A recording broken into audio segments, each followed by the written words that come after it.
এই ব্লগে আপনাদের স্বাগত জানাই। এই আমার বাগান থেকে শুরু করলাম, শেষ পর্যন্ত দেখবেন, একটু শেয়ার করছি আপনাদের সঙ্গে। এই দেখুন দুটো ফুল কি সুন্দর, লঙ্কা হয়েছে, ক্যাপসিকাম, এই যে মৌরি গাছ, পুরো গাছে ফুল, পুরো গাছে।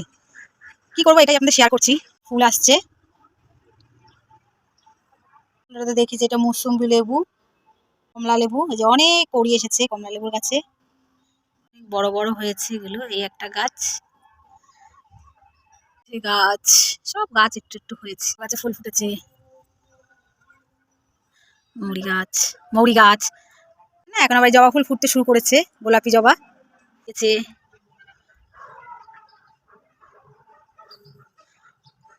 এই একটু আপনাদের সঙ্গে শেয়ার করছি, আর ঘরে কাজ করবো, কি করে রান্না করবো, এগুলো আপনাদের সঙ্গে শেয়ার করলাম। গাছের পাতা টাতা পড়ে থাকে তো, পরিষ্কার করতে হয় ছাদে, এটা পরিষ্কার করলাম। খাবো, এখানে এখনো বিছনা ওঠানো হয়নি, মেয়ে কাচবে, আমি নিচে রান্নার বাড়িটা করবো। কাচবে, চাদর নিয়ে আসছে, আজকে কাচাকুচি মেয়েই করবে। এই যে এক গামলা, আর আমি রান্না বাড়ি করবো। ঘরে কাজ করা শুরু হয়নি, এদিকে করে নিয়ে তারপরে ঠাকুর ঘরে। তা নিচে যাচ্ছি, আপনাদের সঙ্গে সব শেয়ার করবো। নিচে নামছি আমি,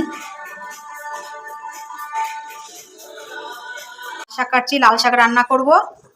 কাজ করছে ছেলে, বিছনা উঠাচ্ছে, কাজ হয়নি, সবের ভাত হয়েছে, আপনার দাদাকে খেতে দিয়ে এসেছি। এই যে রান্নাঘর দেখুন, এক হাঁটু বাসন, এটু বাসন। এই যে মেয়ে খাট মুছছে, এইখানে পজ করা বলেছি। কাটাকুটিটা আপনাদের দেখাতে পারলাম না, বোনের মেয়ে এসেছিল তাই। এই যে ডিমের ঝোল, লাল শাক ভাজা, বেগুন পোড়া, এই আজকে মেনু। ভিডিওটা ভালো লাগলে কমেন্ট শেয়ার করবেন। সবাই ভালো থাকবেন, টাটা, বাই বাই।